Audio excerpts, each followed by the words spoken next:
Hey, it's Ara Wiley. This video is going to be my predictions for Victoria's real estate market in 2023. We've had a crazy year, and the only thing that looks certain at this point is that next year will also be unstable and unpredictable for home prices here in Victoria. A little disclaimer right off the bat, nobody knows what's going to happen next year.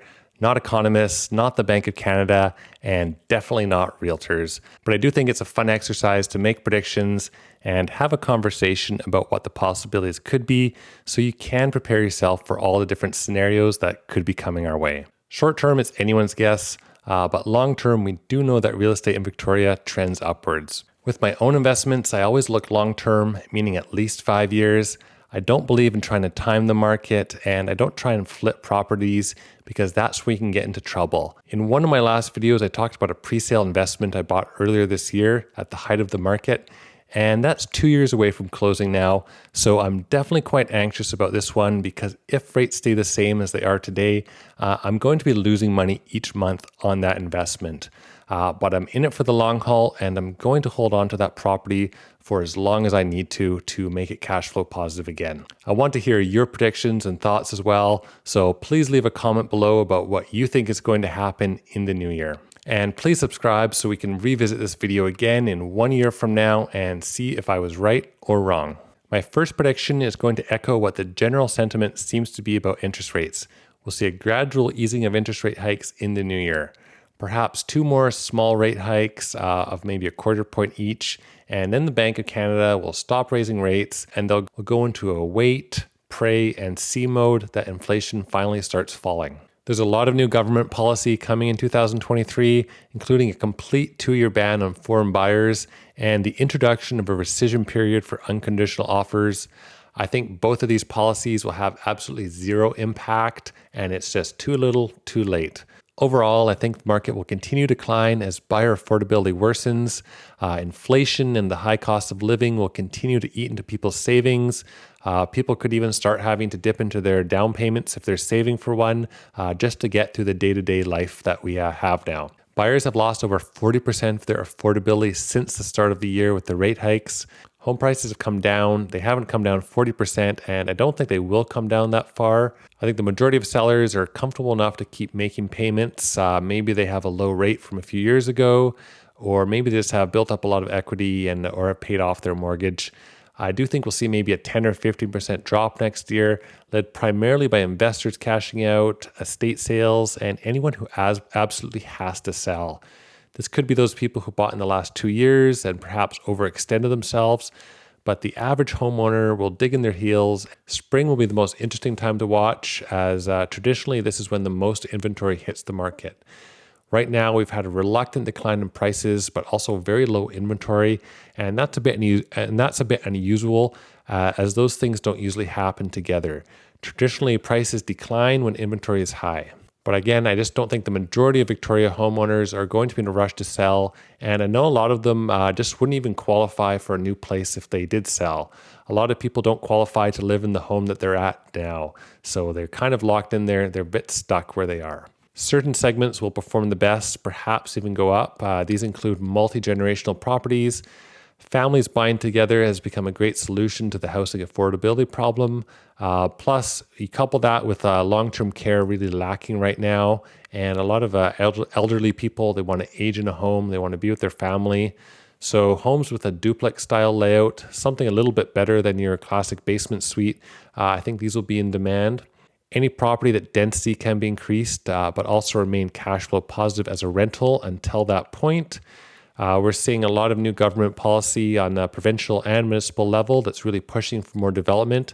For example, a corridor like this in Saanich, I think will be a good place to invest. Older stratas with rental and age restrictions in great locations.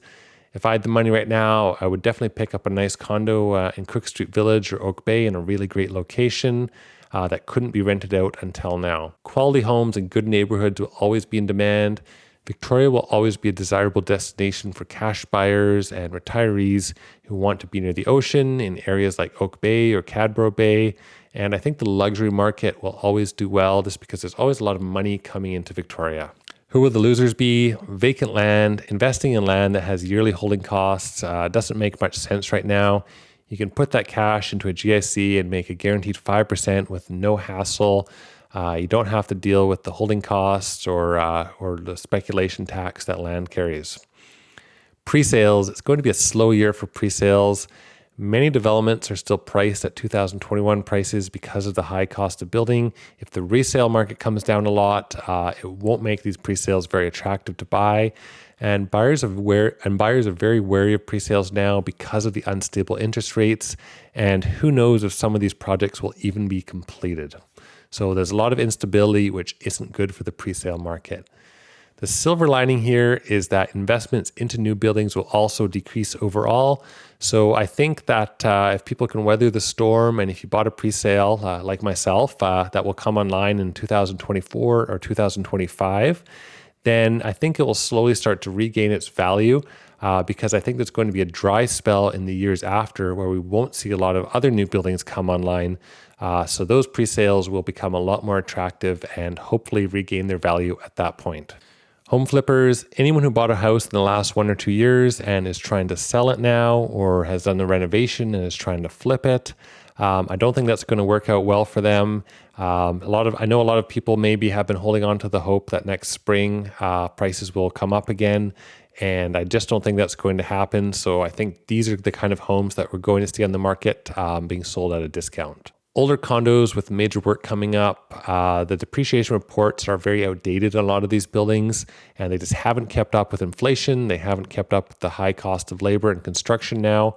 So if your building needs a new roof in the next few years, don't put too much faith in that depreciation report into those numbers if that report is 5 years old.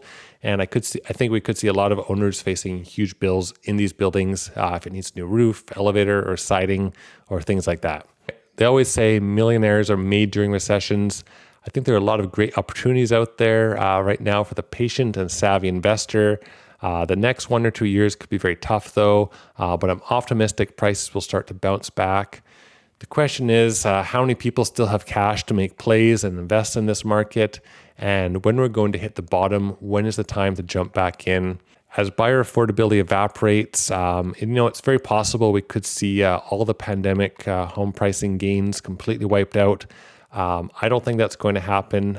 Maybe in some parts of Canada, but I think Victoria, like I said earlier, maybe a 10 or 15% price drop, and then it'll kind of level off. It all comes down to how much inventory hits the market, and if people are in a rush to sell or not.